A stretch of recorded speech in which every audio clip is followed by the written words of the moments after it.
In this video, we'll take a look at creating a portrait sketch with acrylics. Now this is a fairly small painting. I'm working on 10" by 8" stretched canvas. I've already lightly sketched out the contours of the subject using a medium grade graphite pencil. I'll begin by establishing the darker locations within the picture plane. I'm using a mixture of phthalo green, pyrrole red, and just a bit of Payne's gray to make the value a bit darker. I want these colors to have a little bit of a green tendency to them. This will contrast a bit more with the warmer and redder skin tones that we'll add in just a moment. Now that I've loosely established some of the areas of shadow, we can go ahead and start applying some of the flesh tones. Now, this color is mixed by using pyrrole red, titanium white, and Hansa yellow. There is just a touch of burnt umber in that mixture as well. Now, throughout the painting, I'll use various combinations of these colors. For example, if I want the color to be a little bit more orange, I may use a little bit more of the Hansa yellow and a little bit more of the pyrrole red. If I want the color to be a little bit lighter, of course, I'll add a bit more titanium white. And if I want it to be a little bit darker or a little bit warmer, I'll add a little bit more of the burnt umber. Now I'm blocking in these initial applications with a larger brush. As we work throughout the painting, we get to areas that are more detailed. I'll switch to a smaller brush, but I'm only going to be using a bright or a flat brush throughout this painting. So I'm not going to be using a round brush. I want the brush strokes to be very strong in this painting and very clear and evident. In fact, I want the brush strokes to be an important element within the painting. That's why I'm going to put a lot of focus on allowing those brush strokes to be visible. Now, as you can see, at this point, I've started to push some of the more orange tones and some of the yellower tones that are happening in the skin, and I'm just going to continue with this, applying colors as I see them, and maybe there's a little bit of experimentation that goes along with this as well. I think a lot of beginning artists feel like you've got to have the perfect color before you go to the surface, and I really kind of disagree with that. I feel like there should be a lot of experimentation throughout the painting process. Take chances, use colors that may not seem like they make sense, and see what they look like on the surface. Now that we've got some of our initial skin tones on the surface, we've still got a lot of work to do on this. We can go ahead and start to establish some of the colors in the eyes. Of course, this is an important element within the piece. And I'm just going to start with a bit of phthalo blue that's been mixed with just a touch of titanium white. And then I'll go back and make that a bit darker with the phthalo blue mixed with Payne's gray. On top of this, we can go back and add some of the highlights that happen in here. Of course, the pupil should be really dark. I'm not using black at all, though, to create the darker values in the pupil. Instead, this is a mixture, again, of Payne's gray and phthalo blue. And then we'll just apply some of those highlights right on top of the areas of the pupil and the iris. Now for the whites of the eyes, which are not really white at all, I've added just a touch of Hansa yellow to the titanium white to make a more natural looking area or a more natural looking color for these locations.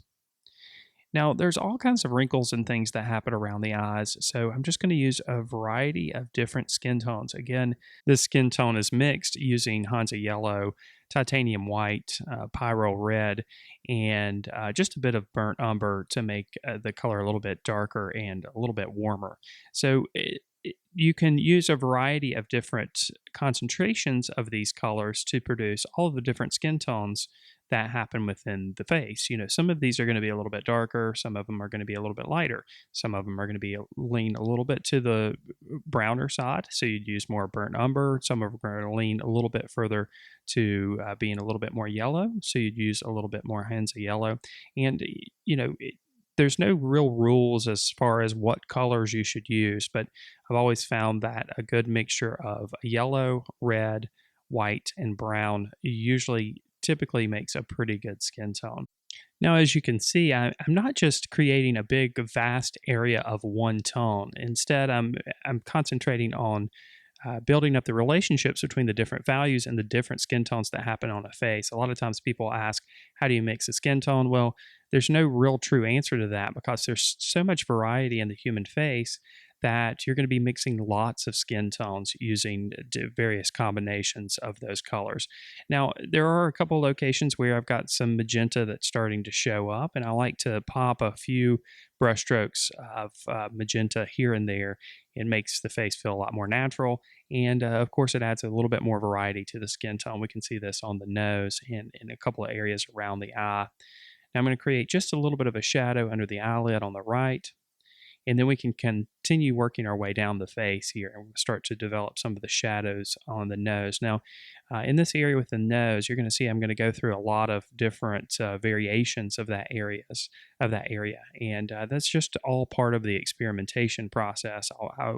In my personal painting process, I'll put colors down and then evaluate how they look, maybe work in another area, and then go back and start to push the different values and the colors that happen in there until I arrive at a place where I'm happy with that particular section. So I'm going to start to lighten up some of these areas and create a little bit of a transition between some of the darker values and lighter values.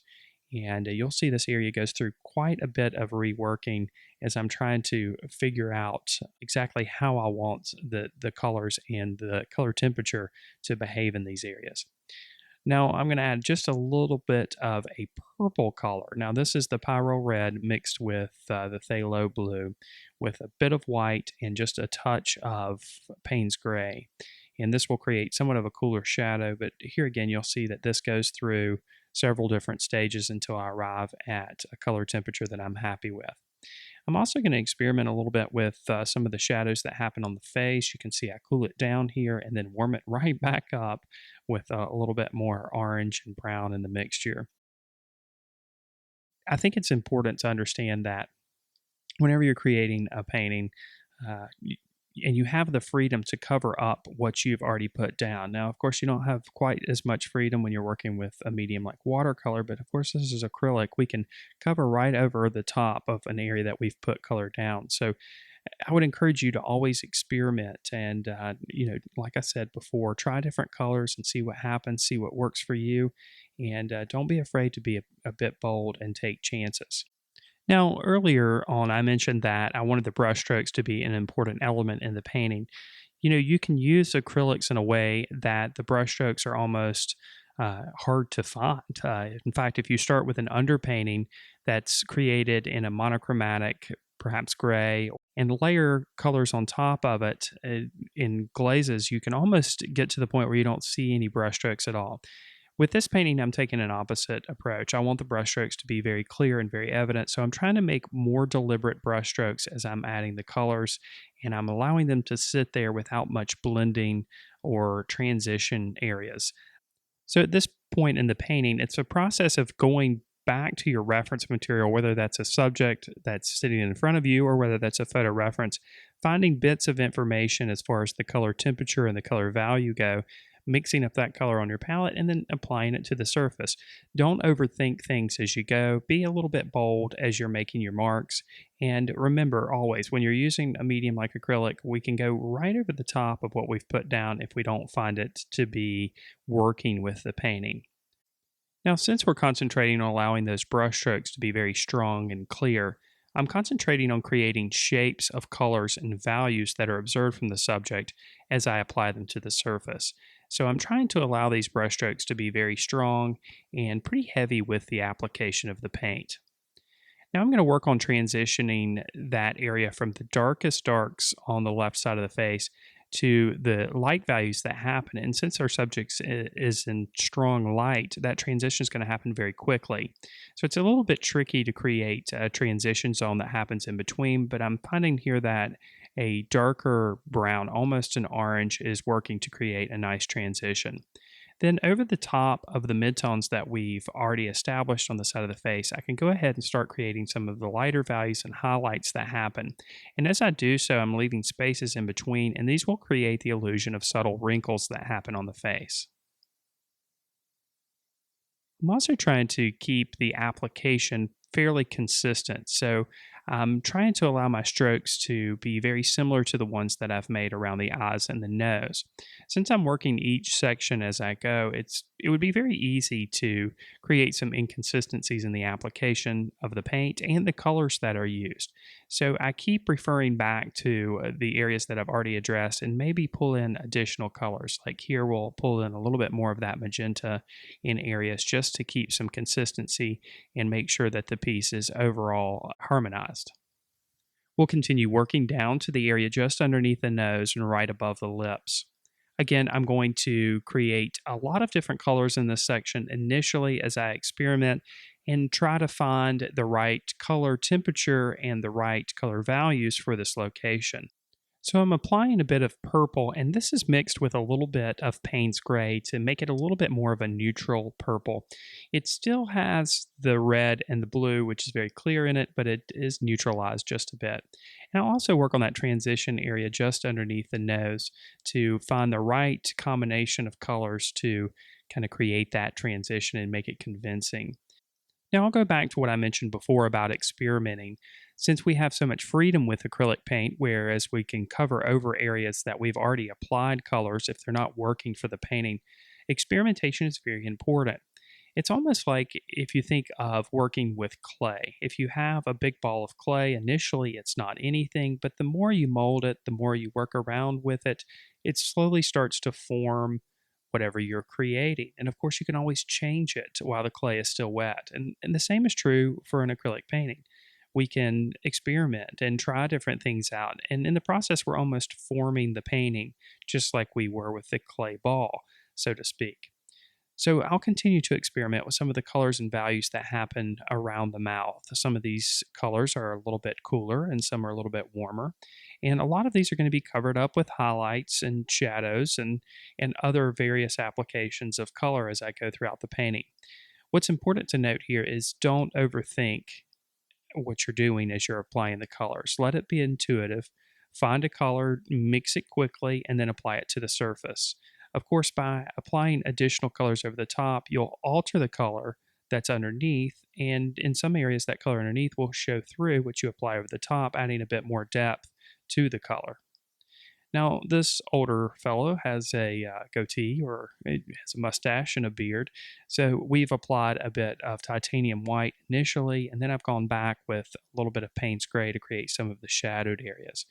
And I'll keep working that back and forth until I get to a place where I'm pretty happy with the texture of the beard. Again, we're allowing the brush strokes to be very clear and evident, and then a few final touches to the lips and the areas around the lips without being too descriptive. Again, we want the brush strokes to play an important role in the painting and be suggestive. Now we'll go back up to the area that we haven't addressed on the face yet, and this is the forehead. And again, I'm going to start by developing some of the wrinkles that are happening in this location with a darker brown. This is burnt umber with a bit of Payne's Gray mixed in. And then we'll use some of that orange color that we created earlier for a transition zone. Now that we've got a little bit more experience with handling the other locations of the face, we almost can come up with a methodology for applying colors in this location. So I'm creating that transition area of orange. I'm pulling in some of the magenta in areas to add a little bit of interest, allowing those brush strokes to be very strong. And then I can go back and start developing some of the midtones and highlights that happen to create the areas of subtle wrinkles that happen on the forehead. In the areas of midtone, and especially the areas of shadow, we're going to allow these midtones to be a little bit heavier with the red. And in the areas where the light is a little bit stronger, we're going to allow that skin tone to be a little bit heavier with the yellow. And then we'll apply some stronger highlights right on top of this. And this will give the illusion of a transition from lighter values to darker values. But really, again, these are just blocks of color, shapes of color, and their relationship with each other is what's creating that illusion. Now it's time to strengthen up the shadow, and I'm using a mixture of Payne's Gray and burnt umber. We're still using just a touch of the phthalo green in the mixture just to give it a green tint.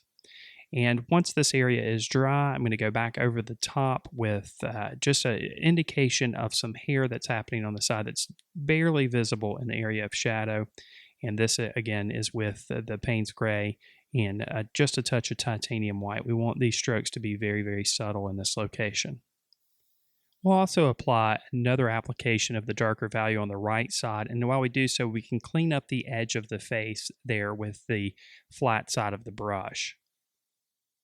Now for our final applications of highlight. Now this time the highlights are created with just a touch of phthalo blue mixed in with the white. Now this might seem a little bit strange, but strong highlights like this are a little bit cooler in color temperature. So there's just a very subtle touch of phthalo blue mixed in with this titanium white.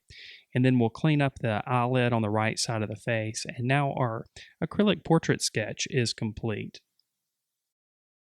If you're ready to learn more about acrylic painting, I suggest you check out the Acrylic Painting Academy. The Acrylic Painting Academy is a comprehensive painting course designed to guide absolute beginners to a level of producing professional quality acrylic paintings through concise and easy to digest modules that include high definition videos and ebooks. Designed for beginners, this course lays the foundation required for success with acrylics and painting in general. A wide variety of subjects and topics are covered in this course, including materials, surfaces, and tools, how to create the illusion of light and form in a painting, stretching canvas, direct and indirect painting, color theory, and color mixing are all covered. And we also cover a variety of different subject matter, including still life, landscape painting, as well as abstraction and non-objective painting. Now, I understand not everyone learns by watching videos, so downloadable ebooks are also included with each module to help you learn more efficiently. The course is over 4 hours of video instruction, and it also includes 14 ebooks. So if you're ready to learn more about acrylic painting, I suggest you take a look at the Acrylic Painting Academy.